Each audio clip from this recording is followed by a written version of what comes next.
Welcome all new, returning listeners, people, Welcome folks. all. We are for the fan. Follow us on Instagram, Twitter. We are for the fan. We are at for the fan. What? Yeah. At we are for the fan.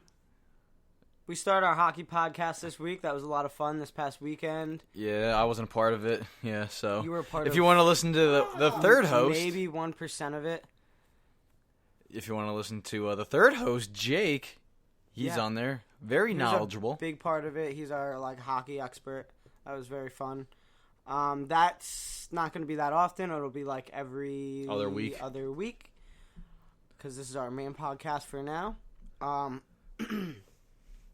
Excuse me for being a little bit under the weather.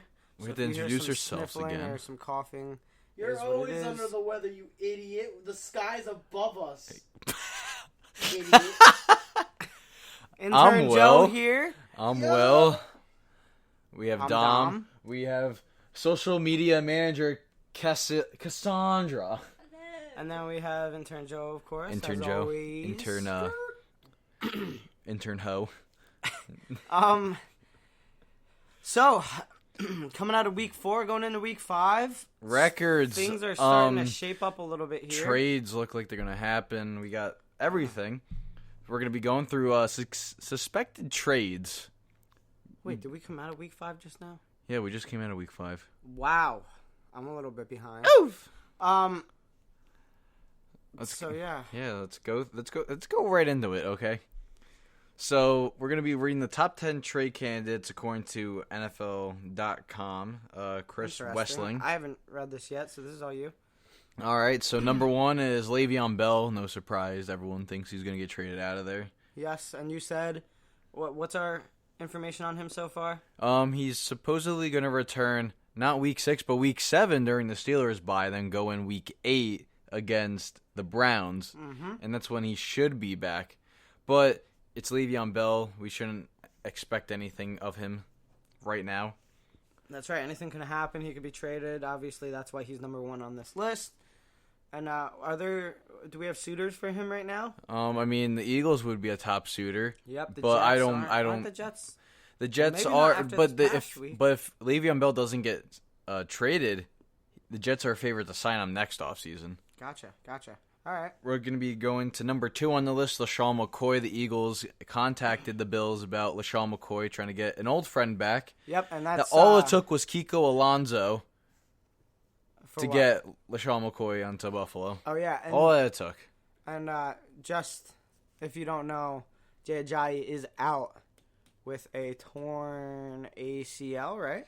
Yeah, J-Train torn ACL out So for the that's year. why the Eagles are Looking shopping for a around running little back, you only have Smallwood, Sproles, and Clements. You have small guys. bit. Yeah. I mean, McCoy isn't really... He's not small, but he would be their workhorse back for Yeah, the rest of the year. obviously he's been there before. He looked great when he was there before. Yeah, the Eagles' leading rusher. Yeah, so I mean that's not a terrible fit. That's the only team looking at him? I'm pretty sure. Okay. So All right. number 3, Deion Buchanan out of Arizona, the linebacker safety hybrid. He's not fitting Steve Wilkes' system, Interesting. so they're looking to do we have any trade him. suitors there? I don't know, but it'll be interesting to see where he may end up going. All right. He's just not fitting Steve Wilkes' system at all. Number 4, Shane Ray, pass rusher out of Denver. They drafted Bradley Chubb. I mean, Shane Ray is not really going to be doing much because you have Derek Wolfe on the other side who eats a lot. So it'd be... I know the Jets were looking at an edge rusher in Shane Ray. They were also looking at the man down in Jacksonville, one of their backups behind Yannick Ngakoue. All right. What's his name? Number 5 is a very surprising one. Demaryius Thomas. Yeah, we talked about this one earlier. This was interesting to me because he's their top receiver in Denver, and it's not like he's lacking production this season. Intern He's Joe's asleep doing already. very well. I'm just closing my eyes. That's a Yeah, snore. yeah. Wasn't a snore. He's doing very well this season. So Thanks. I don't really understand this that much. I mean, I'm sure plenty of teams would want to get in on this. I mean, coming But- from what he hasn't really produced since Peyton Manning was there, But it's and not like he's lacking this season. his salary next year is $14 million. So I assume the Broncos want to go get younger there. So maybe the Titans, Cowboys, someone that's in need of a number one receiver because he is that good to be number one. It's an interesting one. Number 6, Devontae Parker, wide receiver, Miami Dolphins. The Dolphins are interesting because they have Albert Wilson. They got Kenny Stills. They got very young and speedy talent at the receiving core for Tannehill, but I mean, Parker's just been hurt with thumbs and other injuries. Yeah, they have Amendola. I mean, I don't know how secure, it is to be a Dolphins fan knowing, how secure your players are in your team after last year trading Jay Ajayi. I thought that was a little bit, for a 4th round pick. Yeah, so I mean, as a Dolphins fan, I don't know how I feel about I would trade that, him for like a 7th round pick. Give him to New England. Parker? Yeah. I mean, New England always makes these receivers great. Next year, he's owed $9.3 million, and it's guaranteed if he ever gets hurt. Which is kind of like the Tyrod situation 2 years ago, because he would be guaranteed $32 million 2 years ago if he didn't pass his physical, which would have screwed the Bills and everyone else up there. Number 7, Carl Joseph. You know this man really well. I mean, not that well. Former first-round pick of just 2016. It looks like he might not. Where's he right now? Oakland. Okay, so he's still in Oakland. All right. He's not a bad D-back, but I mean, there must be a reason why they want to get rid of him. Yeah, there's got to be a reason. Maybe it's just the scheme. Gruden wanting to change things up. Yeah, I would trade who's an old guy safety. I trade him to the Eagles for Malcolm Jenkins. Oh, there you go. Gruden likes his old guys. That's right. I mean, some other ones could be Tampa Bay and Indianapolis. Anyone that really needs safety help. You could even be looking at, Green Bay, although they're not looking for someone like Carl Joseph. Carl Joseph could easily go somewhere. Moving on, we have, Tevin Coleman. Telvin. I've always thought his name was Telvin. Tevin. I always thought his name was Telvin, and then, it's Tevin. And I was like, no, it's not. But it's Tevin Coleman. I mean, we all know the number one guy there is Devontae Freeman, and you have two guys that are, pretty top guys there. Yeah, at the running back Devontae Freeman, position, who got the bank 2 summers ago. You have rookie Ito Smith, who has impressed with Devontae Freeman being out. They showed Tevin doing some stuff, the last couple of weeks while Freeman was on the sideline. So, I mean, Tevin Coleman could definitely fit in many places around the league. That's not a big surprise there. What's the next one? I mean, and also in this article, a possible sleeper trade could be Vic Beasley because he hasn't really performed this much this year. No, he has Next one sack year, on the his season so option far. is worth up to $12.8 million, which is a very big chunk of change if you want to take the risk on a guy who was once Defensive Player of the Year with 16 sacks, and he was just dominating. Yeah. I mean, it's weird that he goes from something like that to 1 sack this year, not much production. But yeah, moving on. Number 9, Amir Abdullah. I remember, with the 2015 season, Abdullah was projected to be one of the better backs in fantasy football. He had a great week against the Colts.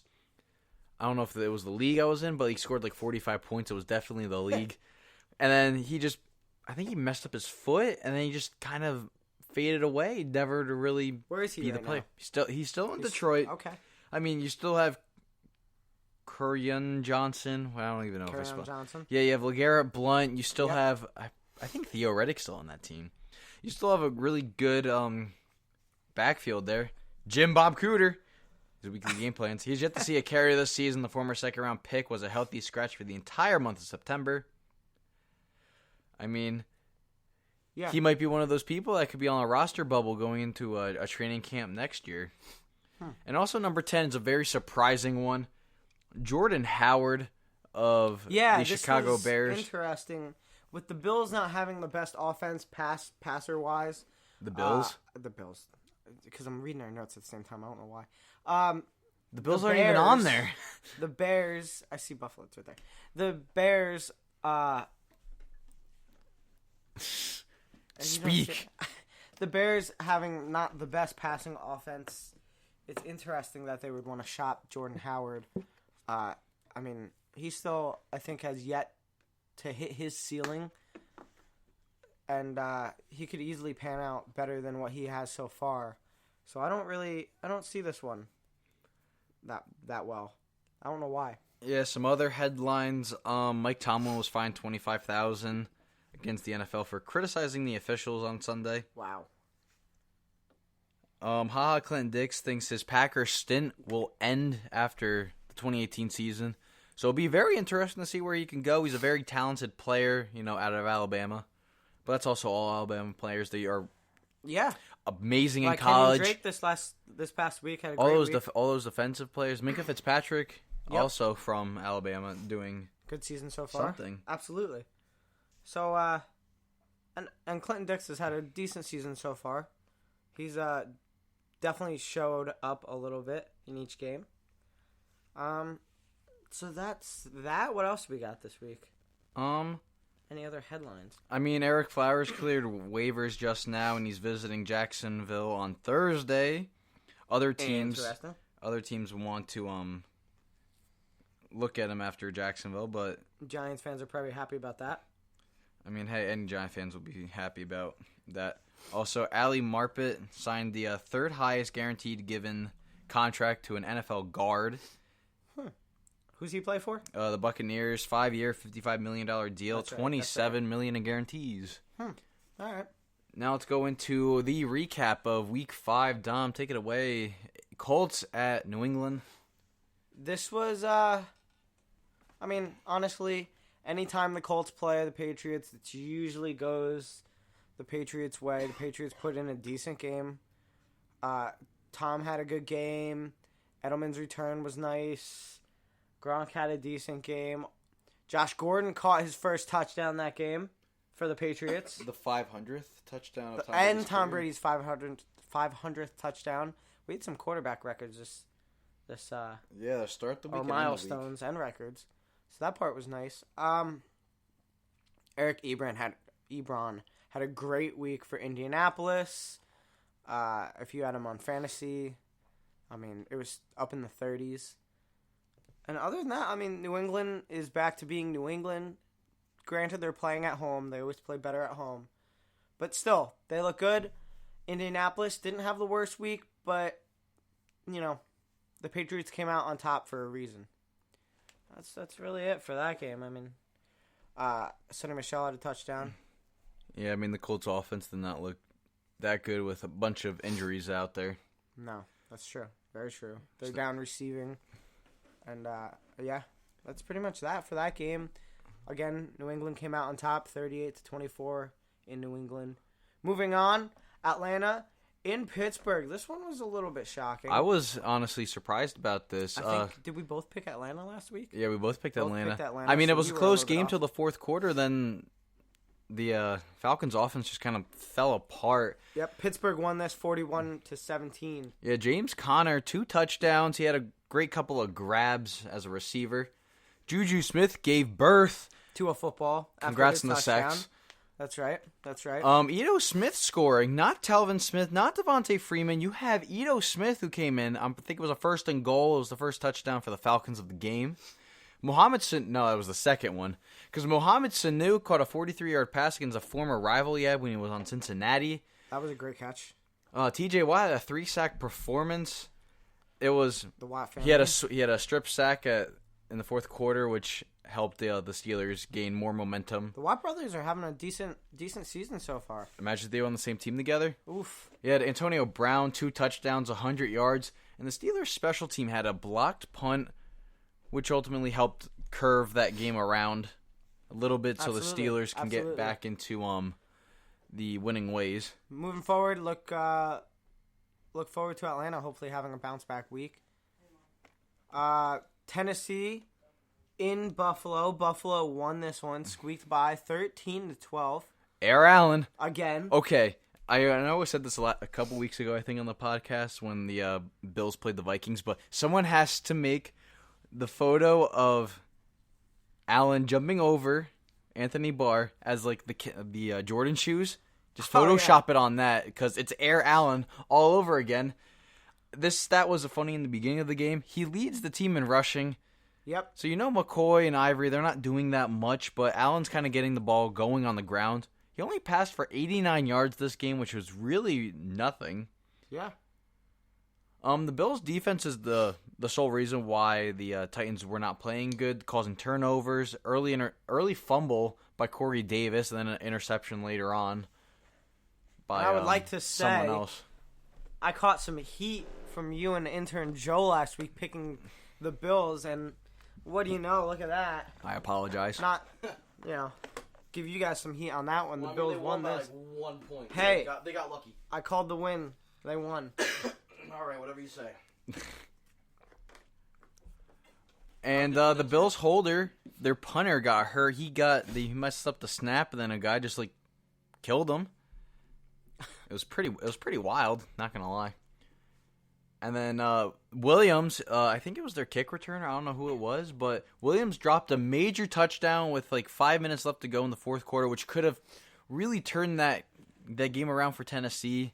Yeah. And Buffalo won that game 13-12. Any other? This was just a squeak by win for Buffalo. We still aren't too decided on Buffalo how their season's going. They're very shaky. They're either they either squeak out a win, they show off, or it's just a massive blowout. So next week the Bills are definitely going to get blown out. I have no idea who they're playing because I won this week. For the Bills Mafia, it's a little bit interesting in Buffalo right now. They might be looking at the Sabres to be their number one team this year in hockey instead of this team going all the way. But still, for Bills fans, there's hope still for this season, especially for the Patriots having a slow start and the Dolphins starting to decline a little bit this season. So, there's still hope. Now on to New York, where the Jets really surprised everyone, beating the Denver Broncos 34-16. Cassie's fist pumping because we don't pump our gas, we pump our fists. Now, all I have to say is that's how you play a damn football game. Bilal Powell fumbled early on, and I was just, same old, same old. Sutton and Demaryius Thomas caught touchdowns for Denver. Case Keenum had 377 total yards, 2 touchdowns. Not a bad game. The Jets had a pair of 75-plus touchdowns, Robbie Anderson having 1 and Isaiah Crowell having the longest rush for the Jets this season. Crowell broke the single-game Jets rushing record, which was held by none other than Thomas Jones in the 2009 season, where he ran all over Buffalo on 15 carries. Crowell had 219 total yards on 15 total carries. The Jets had 323 total yards. Powell had 99 on the ground. Darnold had 5. Darnold had 3 total touchdowns, 10 of, I think, 25, just about 200 yards. Anderson and Calvin Pryor, throwback. Terrell Pryor, he had a nice sideline one-handed grab in the end zone. And they're just getting that offense going. They're moving it. They're moving the ball. They're doing everything they need to do. Now they have the pieces clicking. They didn't have Casey Rogers on the sideline Sunday. He had a medical absence on that. So Todd Bowles took care of all the defensive calling, which kind of helped. Leonard Williams had 2 sacks in the day. Yeah, maybe that's what they needed. Yeah, they didn't have Trumaine Johnson, unfortunately. And this, of course, was good for Todd Bowles, considering he was a little. He was on the hot seat a little bit. He is kind of on the hot seat if the Jets don't make the playoffs. Yeah. If they don't look good this year, I don't think Bowles will be around, and someone else will be building that team next year. At least they have foundations to build this team on. Posing for a moving picture. Awkward silence. Now going on in the next game, if it ever wants to load up. There it goes. Kansas City, Jacksonville. This was like the game of the week on paper. Everyone was excited because it was the number 1 defense versus the number 1 offense. Jacksonville's defense was number 1 all over the board for defense. Kansas City was number 1 all over the offensive side. Microsoft Store popped up. Kansas City looked great early on. Barry Church hit Hill really early, causing a penalty. Mahomes' touchdown to no interception streak ended. He threw 14 touchdowns. Alex Smith, I believe, threw 17 the year before throwing his first interception. I forgot who ended it. I think it was Deshaun Gibson had the honor of ending Patrick Mahomes' legendary streak. Dee Ford had a strip sack on Blake Bortles. Chris Jones returned it for a touchdown, in which Chris Jones later was a scumbag, punching, I think it was on a field goal, punching one of the Jacksonville linemen like in the leg repeatedly, looking at an official. I mean, go rot in hell. I didn't watch this, but man. Yeah, you were playing hockey. These are all my Is that notes. what I was doing? Yeah. That's right. T.J. he Yeldon was had ejected. scoring through the air. Blake Bortles had a rushing touchdown. And Blake Bortles started this game pretty rough. Yeah, he kind of finished it rough too, but he kind of recovered. He ended up with a decent game. And the question is, are the Chiefs the real deal? I'm kind of sold on them.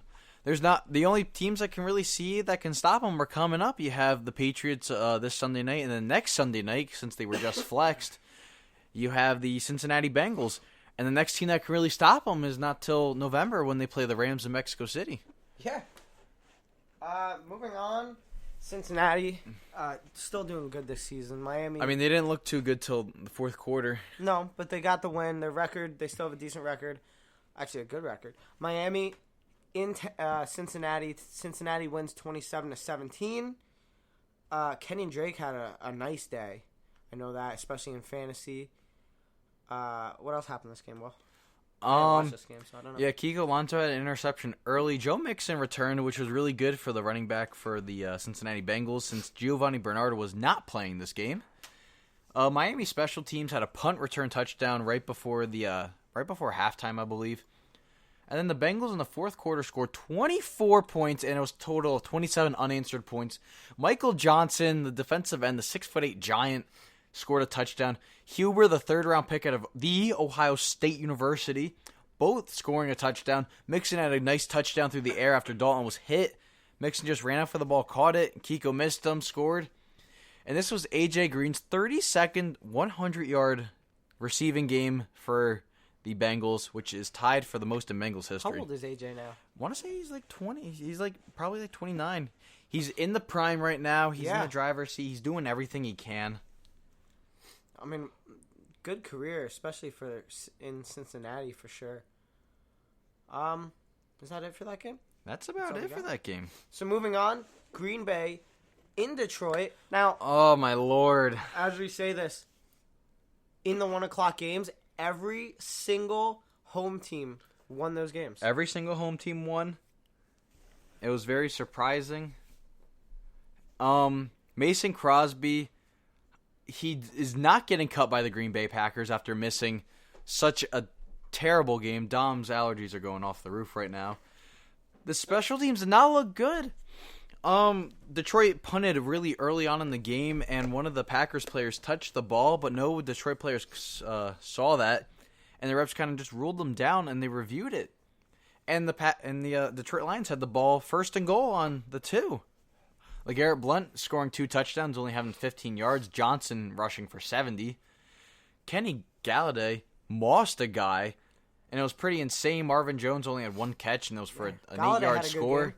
Galladay's really turning into be quite a receiver for the team, especially, this is only his second year, correct? Yeah, it's only... Yeah. Yeah, last year as a rookie, he was like a very upset rookie, and then he got hurt early on. That's when Marvin Jones came into the frame here, and how Marvin Jones is just... And this year, Kenny Galladay is really, bringing it this year. Packers offense came out in the second half. Aaron Rodgers, 300 yards and 3 touchdowns in just the second half. Lance Kendrick scored his first time this year, the former Ram. Vale Stratton, I probably messed up that name, but I couldn't catch the name. He's kind of like this low-key person since Geronimo Allison and Randall Cobb were both out for Green Bay. Mason. The main thing of the game was Mason Crosby. He missed 5 field goals, which resulted in 13 points, which the Packers could have won. But as I always say, shoulda, coulda, woulda, every time. Do you think Mason? What do you think it is for Mason Crosby moving on? What do you think? They don't want to cut him because they know he's a reliable guy. Yeah. But if he messes up again this week, I would want to be in the market looking for a kicker. Absolutely. Now we're going to be going to Cleveland, where I didn't think Cleveland would have won this game, how late in overtime it was, and the blocked field goal at the end. This was interesting especially the overtime. I was able to catch the overtime in this game just because this is when the 4 o'clock game started, and I was able to, this was still going on. Some controversy. I mean, if you watched this, you would know. Landry went out for a route and just got He got killed by decked. Brandon Carr, and I want to say it was Eric Weddle Decked, or Tony Jefferson. I don't know what the refs are thinking. If you have some insight on this, I know I don't, the I just don't refs understand. the refs said it was a very uncatchable ball, so they didn't Well, decide no to one throw would the know flag. because Josh, But also the ball was thrown like Jarvis 30 couldn't yards run his away route. from really where the contact was. Josh could, or I keep saying Josh because probably because I'm thinking of Josh Gordon. Jarvis couldn't run his route because He got he collided didn't with. have a chance. So I think this was a big call. This was a big blown call. It It should have been at least a defensive holding, which could have been a 3rd and 1 or was an automatic first down.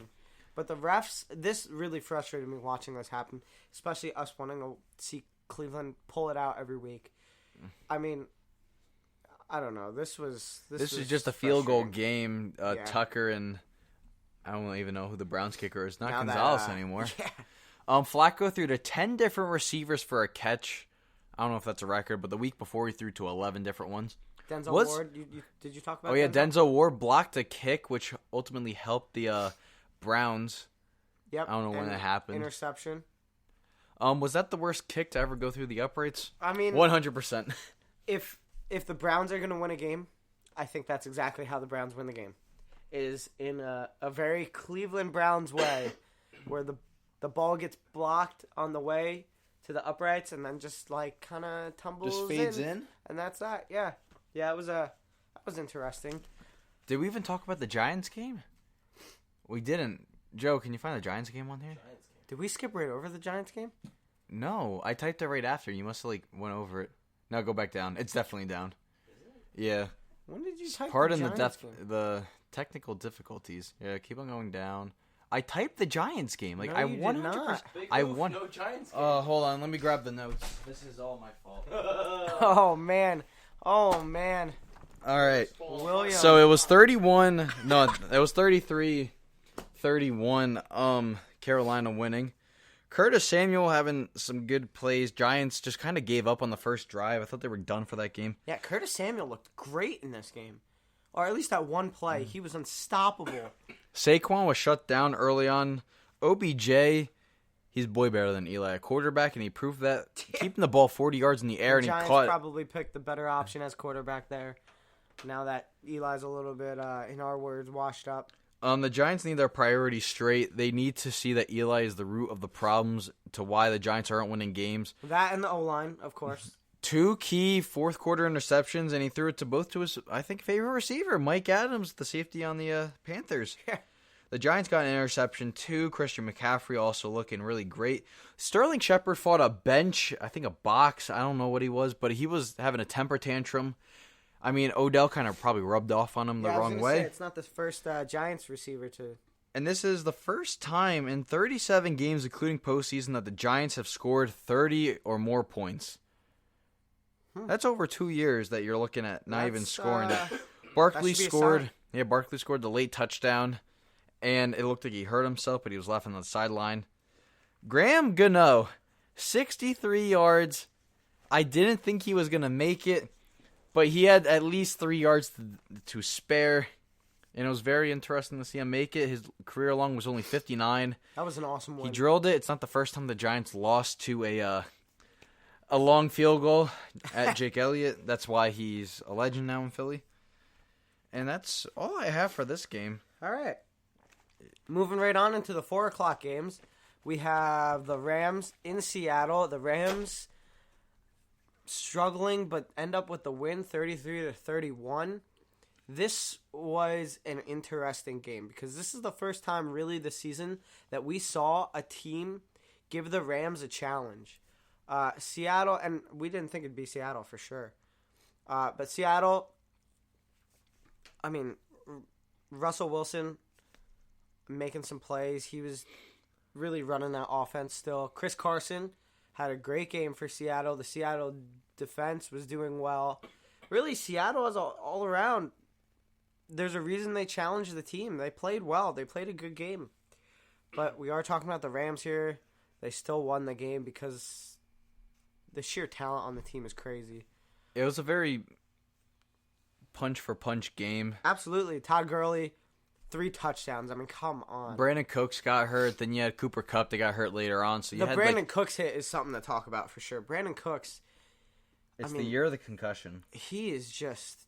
He got walloped that game, to say the least. Josh Reynolds, though, coming in, and he did pretty well in his place. And Ndamukong Suh doing well. Jared Goff, of course, having a decent game. I mean, Seattle kind of proved something this game, being the first team to challenge the Rams. But still, the Rams are still undefeated, and they're proving why. Arizona, moving on. Arizona in San Fran. Arizona won the game, their first of the season, 28-18. Josh Rosen, I was pretty impressed with Josh Rosen. The only thing is, his stats may not look that good. And watching the game, he wasn't completing that many passes, but I can't really blame Josh Rosen for that. Watching the game, these receivers need to catch the ball.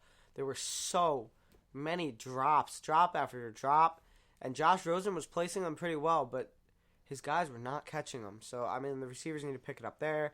Beathard, not that bad. Breida got injured. Do we have an update on that? On Breida? I have not seen any updates on him.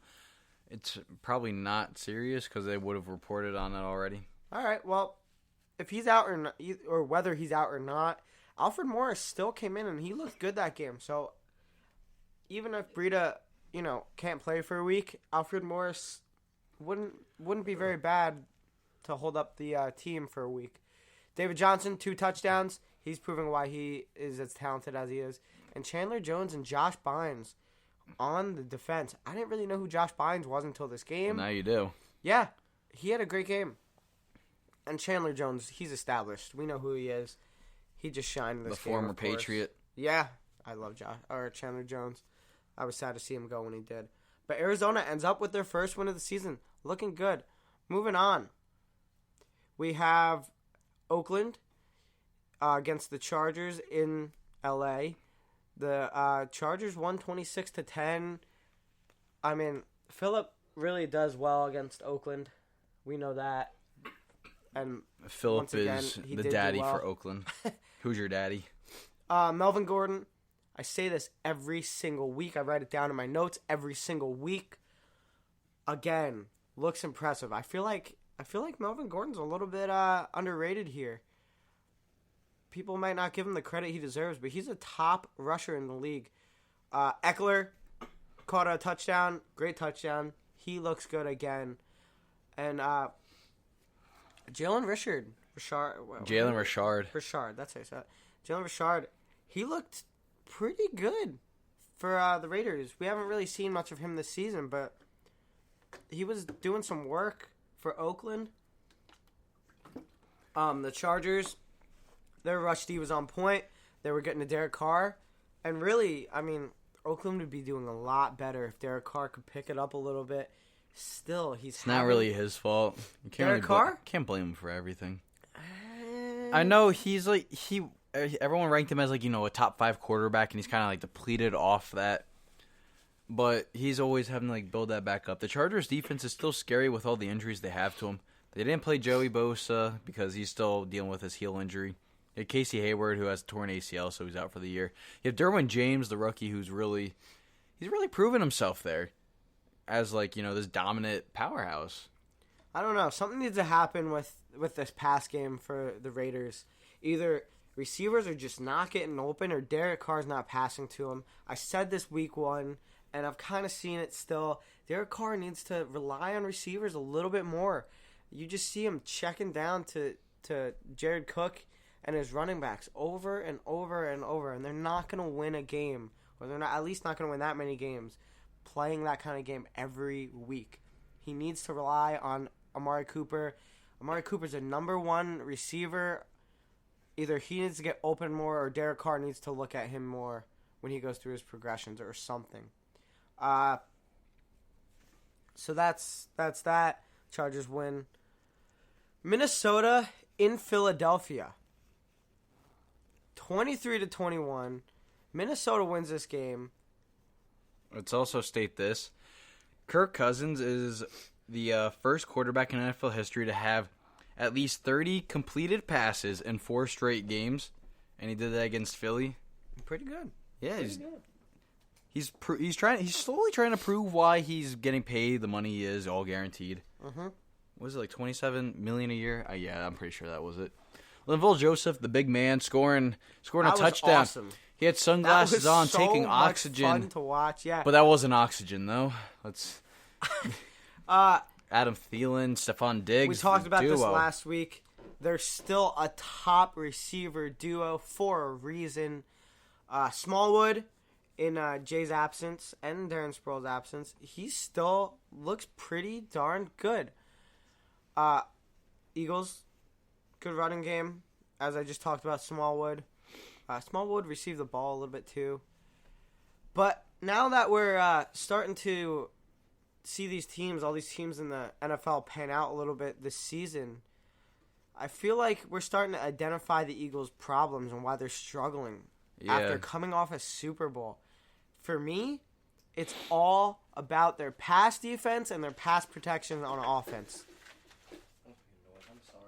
Their Intern pass Joe. defense, I mean, they're letting everything happen week after week. It's the reason why they're losing games. And their pass protection, although Carson has had good games, although Nick Foles has had good games, their pass protection, I mean, I see defenses get into these quarterbacks often, play after play. I mean, you just can't play too well being under pressure constantly. So the Eagles had good pass protection last year. I don't know what's going on this year. It's about the same O-line. They need to figure something out there. Other than that, if they could figure out what to do on pass defense and what to do protecting their passers, I think they'll be able to have, another good year. But right now, they're not top in that division for a reason. And I don't know how the season's going to end for them. I really don't. Moving on, Dallas against Houston in Houston. I didn't watch this game at all. Houston comes out with the screenplay. overtime win, 19-16. I mean, Watson played a decent game. Watson had 300 yards. Hopkins was also a big reason why the Texans won with the spinning especially late in OT. Other than that, Hopkins didn't have the best game this week until it came into overtime. But really, Watson pulled this out for them a little bit. And then their kicker in OT really pulled it out for them. Yeah, Fairbairn. But we see Watson win it again this week. So, good Houston. But they still need to pick it up a little bit more if they want to do well this season. Their defense as well, though. Their defense as well. Houston's defense looks good. The Monday night game, Saints Redskins. Saints winning 43-20. Drew Brees breaking the all-time passing yard mark with a touchdown to Smith. I don't know what his first name is, but honestly, it's probably his most forgotten touchdown of his life since Drew Brees was hugged all around the field because, hey, went for 63 yards. You only needed 30-something yards. It was a big celebration. What they was stopped the the stat game. you told me earlier? What was the stat I told you earlier? He threw for what? He threw for 41 total miles in his career. Jeez, 41 miles. I mean, I wish I could run 41 miles. That's almost 2 marathons. Correct? That's like a marathon and a half. A little bit more than that. But yeah. So, Drew Brees, congratulations, man. Marcus Davenport showing why that the Saints traded up for him, sacking Alex Smith. Alex Smith was getting beat up all night. Cam Jordan, he was getting blown up the middle. No protection for him whatsoever. AP left with a shoulder injury. Chris Thompson had a decent game. A fairly okay game. I mean, Paul Richardson was doing some work helping the Redskins. Absolutely. But other than that, I mean, New Orleans pretty demanding victory here. Absolutely. And that really... Yeah, that's about it for the... That rounds out our recap of last week. So, after this previous week, do we know the score? Dom's winning by 2 still. I'm still winning by Computer 2. went black. I don't know the exact record, but we'll post that on Instagram. Along with these predictions. So, moving on to next week. 15 games. What do we got?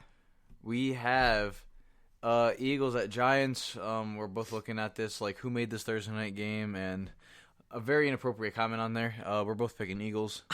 It's very obvious. Straight up and down, both picking Eagles. We still have not, both of us Have not picked the Giants. Picked the Giants. It's going to continue. If there's any Giants fans, I promise eventually we'll pick the Giants, but it has to be a matchup that we both feel that they can win. Yeah.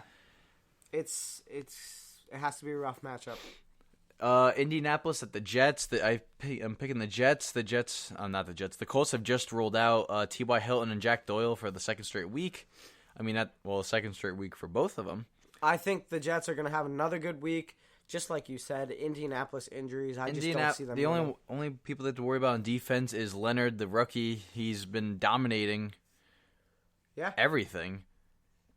That's the only question mark you have to watch out for. Malik Hooker back in the safety position. That's really it for them. The Jets can win if they just play smart football like they did last week. Go out shooting and diving and other stuff. Tampa Bay in Atlanta. Both of us have Atlanta winning this game. I see it as a bounce-back week for sure. Atlanta's still a competitive team. Still good on defense. Still good on offense. What's your reason? I mean, Jameis Winston's coming back as the starter for the Tampa Bay Buccaneers. But it's the Falcons' home. I know that not the Falcons. The Bucs are like a weird play because they were looking really good with Fitzpatrick, and then it became Fitztragic. They fell to 2-2. But I'm just feeling Atlanta will do better because they're coming off of a near 25-point loss in Pittsburgh. So my pick right here is Atlanta. Moving on, Carolina in Washington. Both of us choose Carolina, but I tell you what, this was a tough one. Washington's running game is very good. I just think of Carolina's rush defense. I think they got a lot of talent there, and their linebacking squad and their D-line squad. That's really why I choose Carolina, because if you are if you are able to disable Washington's run game, I think you can win a game against them for sure. So that's why I have Carolina. What about you? The front seven of Carolina is pretty dominant, and if you're without Adrian Peterson this week, you're kind of relying on Chris Thompson, whoever the other guy is. Yeah, same theme. I have no idea who it is. And also, Carolina could just put pressure on Alex Smith at what the Saints did this week. If anything, Carolina should just watch the Saints film that they had against Washington, and they could just game plan easily. Absolutely. Seattle in Oakland. This is the first of all 4 London games. I have no idea. Not in Oakland. Technically. It is an Oakland game. It's an Oakland home game. I'm picking Seattle here. I mean, Seattle has not played in London, I don't think, but the Oakland Raiders have, and they've lost the previous ones. But, I mean, if anything, Seattle played against the Rams. Seattle can definitely outplay the Raiders if they play the same way they played the Rams. Aggressive. You're running the ball down their throats every snap. You're passing the ball. You just have to play smart defense, get the pressure on Derek Carr early and often. And you're going to be looking at a win there for Seattle. I actually picked Oakland. You know what? I think Oakland is going to have a good week. I think they're going to squeak out another win. I feel like Seattle last week was a complete fluke. We've seen Seattle play bad games this season. We've seen them play good games. And I think this week might just be a bad game. So I picked Oakland. Moving on, Arizona in Minnesota. Both of us picked Minnesota. I mean, hey, you get your first win, but Minnesota's kind of... Yeah, it's a little bit tough. They're a way better team than what the Cardinals have right now. And it's not really... It's a shame, though, for Larry Fitz, but also at the same time, you got to look at it as, hey, we want to win football games. We want to win this division because... I don't even know who's winning the division right now. I think it's Chicago. I think they have the number 1 record for the North there. Yeah, I went with Minnesota. Arizona, they got their first win, but they're still a bottom team. Minnesota can play better than a bottom team for sure. Minnesota all day there. Pittsburgh in Cincinnati. Cincinnati all the way. Rivals. Both of us chose Cincinnati. Cincinnati's having a great year.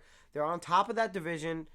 They just and they're got to going to keep stay it that up. way. They got to Yeah. keep it up. I mean, Vontaze Burfict came back last week for the Bengals, and always Burfict has a thing against the Steelers. So it's going to be interesting to see what Burfict will do against the Bengals. But you also have Andy Dalton, Joe Mixon, AJ Green. You have Tyler Kroft, Tyler Boyd. You have so many weapons on that offense for the Bengals, and it's just going to be interesting to see how the Steelers' defense can handle all of them. No more Tyler Eifert. I said Tyler Kroft. I know. I'm just saying. Yeah, but hey, Tyler Kroft stepped in last year, and he had a fairly good year. Now we're going to be looking at the Chargers at Cleveland. Last time the Chargers were in Cleveland, the Cleveland Browns won a game. It was Week 16 of 2016, I want to say. We're both picking the Chargers. Phillip Rivers is just Phillip. Yeah. I mean, really. hey. I mean, he's consistent. He is, you know what you're getting in Phillip. Yeah, that's really all I have for that game, too. I mean, honestly, this was a little bit tough. Cleveland can definitely win this game, especially with their defense right now. It's very possible Cleveland wins. Phillip Rivers can win this game way easier than Cleveland. So I just have to choose the Chargers. If Cleveland wins, I'll pick Cleveland for every single home game for the rest of the year. Really? I'll guarantee that. If Cleveland wins, I'll pick Cleveland for every other home game. Fair enough. It's he's Baker's baking magic up in Cleveland. Fair enough. Buffalo in Houston. You choose. I chose Houston because hey, Deshaun Watt. They're not playing in the cold of Buffalo, even though it's not cold up there yet. But who knows? It could be snowing there literally tomorrow. Buffalo's weird with weather. Oh yeah. But it's their house. Josh Allen's quick, but you have Jadeveon Clowney, you have Whitney Merciless, you have J.J. Watt, who can just surround him and just take him down every single play. Played great season. They cannot pass the ball, and they will not pass the ball if they cannot stop, as the three I just mentioned. And on offense, you have Hopkins, who can do some stuff. You have Alfred Blue, who's going to be playing in the backfield, not Lamar Miller. And Deshaun Watson could be looking at another 300-yard game. I am going to go Buffalo. Wrong. You guys doubted me last week. Buffalo won. Doubt me again this week. I'm choosing Buffalo. 2 games in a row this season, and they're going to win it. And this ain't that easy. I'm a Patriots fan. They're rivals, kind of. I mean, they're in the same division, but they haven't, done much to rival us. But I'm going Buffalo, for sure. Chicago in Miami. You have Chicago. I have Chicago, and just one name pops to mind, Khalil Mack. And also, I read a thing. Mitchell is going to be wearing his arm sleeve that he got the 6 touchdown pass against the Buccaneers for because he thinks it's good luck. And, hey, it's his first kind of challenge, I want to say, for defense because the Dolphins' defense is a big surprise this year. Absolutely. Coming a major step in the right direction for them. And, hey, Khalil Mack will just start eating Ryan Tannehill. And this is why I have Miami. Purely because of their defense. If their defense can stop Chicago, their offense can squeak a win out of this game. I'm going Miami. I think they stop Chicago. I really do. I think that 6-touchdown game was a fluke. Khalil Mack's going to have a good game. No doubt about that. But Miami for this game. 4 o'clock games now. Rams at Denver. We're both picking the Rams, and it's pretty obvious. Denver has not been playing really well lately. They've been competing. I'll give them that. They've much. been competing, but they fight. cannot. They cannot clutch out the games when it's really close. Absolutely and when not. it matters. Yeah. What What do you say about this game? Aaron It's the Donald. Rams. You have the Donkey Kong Sue. You got Marcus Peters, Joyner, Samson Abukum. You have all these great players on defense that can just shut down whoever they want. Absolutely. Emmanuel Sanders could be shut down. Lindsey could be shut down. Royce Freeman shut down. Case Keenum. Like, anyone that they can shut down, they will shut down. Yeah, and on offense, they're a powerhouse as well. Baltimore at Tennessee. Dom, who do you have? Tennessee? I have Baltimore. I'm picking Baltimore. Baltimore looked great this season. They lost against the Browns last week. They aren't going to be happy about that. I have them bouncing back, winning this game, looking like they did every other week in the season. Okay. Tennessee is going to be winning because Marcus Mariota is going to be running the ball all over the place. Derrick Henry will have a bounce-back week. So will Deion Lewis. You still have Tywan Taylor. I think that's the receiver. I don't know if that's a tackle. I believe that's, The tackle has a Taylor last name, too. Corey Davis. You also, I was going to say Delaney Walker. You don't have him. Jonnu Smith will be the tight end there. And then you have the defense who, if they can apply the pressure to Joe Flacco, have him scramble out of the pocket, which I know he's not comfortable doing, but he has looked a lot better since he's torn the ACL and he's been moving around a lot more. Tennessee can win. Mike Vrabel. Same difference. He's able. They can clutch this out. Jacksonville at Dallas. We're both picking Jacksonville. According to Jerry Jones, they've not had a number one receiver in years. Which is really rough for major Dez. dirt at Des Bryant. Yeah. And what's funny is all they have is just fifth string receivers as number They don't even one have a through number 5. 3 receiver this They year. don't even have anyone at receiving, but if Dak cannot throw an accurate pass, Dak will not have a good game, probably under 200 yards, a bunch of interceptions. Absolutely.